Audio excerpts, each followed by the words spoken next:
Club Ranchi के सभागार में पत्र सूचना कार्यालय, सूचना एवं प्रसारण मंत्रालय, भारत सरकार की ओर से इन विषयों पर वार्तालाप कार्यक्रम का आयोजन किया गया। कार्यक्रम के दौरान जानकारों ने नए आपराधिक कानूनों पर अपने बहुमूल्य जानकारियां और विचार व्यक्त किए। नए आपराधिक कानून, भारतीय न्याय संहिता 2023, भारतीय नागरिक सुरक्षा 2023 और भारतीय साक्ष्य अधिनियम 2023 के 25 दिसंबर 2023 को कानून बनने के साथ ही भारत की आपराधिक न्याय प्रणाली में एक नए युग की शुरुआत हुई है। नए आपराधिक कानून 1 जुलाई 2024 से प्रभावी होंगे। इनके व्यापक प्रचार प्रसार और विषयों से अवगत कराने हेतु इस कार्यक्रम का आयोजन किया गया। उसमें बहुत सारे रेलेवेंट सेक्शन हैं जिनको रिटेन किया गया है। उसको 1 जुलाई से हम लोग लागू कर रहे हैं, सरकार के द्वारा आदेशित किया गया है। इसमें जो प्रोविजंस है, कुछ नए टर्म को ऐड किया गया है, कुछ चीज़ों को हटाया गया है, कुछ प्रोविजंस को, कुछ नए पनिशमेंट्स को इसमें ऐड किया गया है। बेसिकली ऐसा है कि कुछ बहुत सारे ऐसे एक्ट हैं, एक्ट में जो बहुत सारे अपराध हैं, जैसे कि मॉब लिंचिंग को परिभाषित किया गया है और उसमें किसके लिए पनिशमेंट प्रोवाइड कराई गई है। आइडेंटिटी को छिपाकर अगर कोई शादी करता है या रिलेशन बनाता है तो उसके लिए सज़ा का प्रावधान किया गया है। टेररिस्ट एक्ट को डिफाइन किया गया है और उसको पनिश किया गया है। इसमें सज़ा जो है बहुत सारे सेक्शंस में उसको इन्हांस किया गया है। जैसे और इसके साथ साथ बहुत सारे नए डिफिनीशन हैं, इसको इसमें लागू किया गया है। रेप और गैंग रेप में जो उम्र की बाध्यता थी, जो पहले 12 साल 16 साल, उसको हटा के अब उसको एक रूपता की गई है। गैंग रेप के मैटर में अगर ये 18 साल है तो 18 साल तक की महिला के साथ अगर ये गैंग रेप होता है तो उसमें पनिशमेंट जो है एक रूपता है। पहले जो 12 साल और 16 साल की बाध्यता थी वो ख़त्म कर दी गई है। यही सब चीज़ें।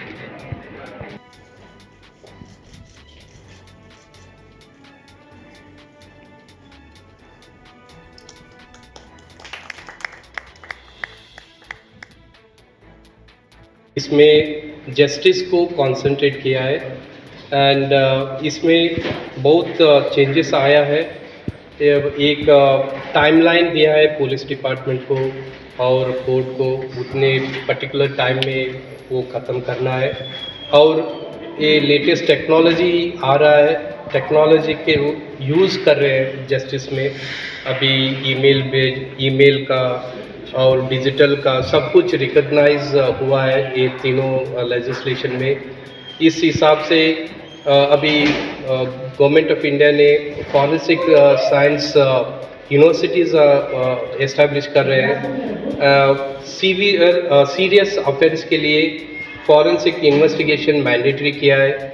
अभी फॉरेंसिक इन्वेस्टिगेशन अच्छा सा हो गया तो ये कन्विक्शन रेट इंक्रीज़ होगा, इसलिए ये वेरी इम्पॉर्टेंट है। अभी challenge before the states are whatever legislations are mentioned, वो फॉरेंसिक साइंस लैब होगा, कुछ और होगा। अभी स्टेट गवर्नमेंट को वो इंफ्रास्ट्रक्चर देना होगा एंड ह्यूमन रिसोर्स देना होगा, तभी ये ऑब्जेक्ट ऑफ ये 3 लेजिस्लेशन का ऑब्जेक्ट्स है वो अचीव होगा। सर, ये टाइम लिमिट होगा क्या?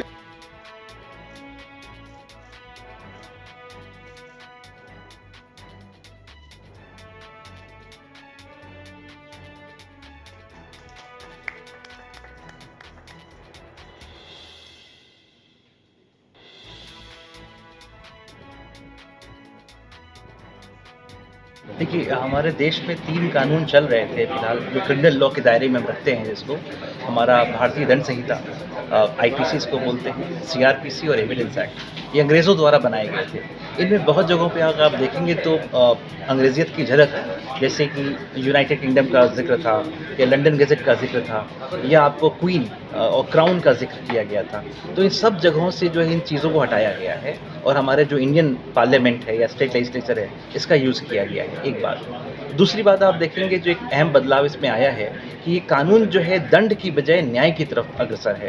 कि आप देखें, अगर तो भारतीय दंड संहिता नाम अंग्रेज़ों ने दिया था 1860 में बनाने के बाद, अभी है भारतीय न्याय संहिता, जिसका उद्देश्य है कि हमको न्याय करना है, ना कि सिर्फ और सिर्फ दंड देना है। और अहम बदलाव इसके अंदर ये है कि जो दंड दिए गए थे उनमें एक अहम बदलाव ये है कि कम्युनिटी सर्विस को जोड़ा गया है। कुछ ही अपराधों के लिए जोड़ा गया है, पर जोड़ा गया है। इससे क्या है, हमारे जो लोग हैं जिनमें आपराधिक प्रवृत्ति है, उनमें सुधार लाया जा सकता है। कम्युनिटी सर्विस का दायरा क्या होगा वो समय बताएगा, पर एक ये बहुत ही अहम बदलाव है इसके अंदर। और कुछ बदलाव हैं विद रिस्पेक्ट टू जो लोग एफआईआर लिखाने जाते हैं या वृद्ध हैं या महिला हैं, उनके लिए कुछ प्रावधान किए गए हैं। अब लोग अपने घर बैठे एफआईआर लिखा सकते हैं ऑनलाइन माध्यम के ज़रिए, या तो फ़ोन के ज़रिए, व्हाट्सएप के ज़रिए, या एक हो सकता है कोई इलेक्ट्रॉनिक वेबसाइट बनाई जाए जिसके ज़रिए कि आप एफआईआर जो है थाने पे लिखा सकते हैं। और कुछ बदलाव हैं, जैसे कि हर व्यक्ति जो भी एफआईआर लिखाने जाएगा उसको एक कॉपी फ्री ऑफ कॉस्ट दी जाएगी पुलिस ऑफिसर द्वारा। ये एक बहुत अहम बदलाव है जो पब्लिक के लिए यूज़फुल है। फिर विक्टिम को भी इन्फॉर्मेशन देने की बात की गई है कि जो विक्टिम्स हैं या सूचना देने आए, उनको 90 दिनों के अंदर ये बताना होगा कि जो है आपने क्या इन्वेस्टिगेशन किया है और क्या उसमें प्रोग्रेस हुआ है, और क्या आपका निर्णय है कि आप जो है चार्जशीट फाइल कर रहे हैं कि आप उसको जो है चार्जेस ड्रॉप कर रहे हैं। तो उससे उस विक्टिम सेंट्रिक लॉ बनाया गया। तो विक्टिम जो है एक पार्ट होगा न्याय प्रक्रिया का, जिसमें कि उसको योगदान और भाग लेने में उसको फ़ायदा मिलेगा। जी।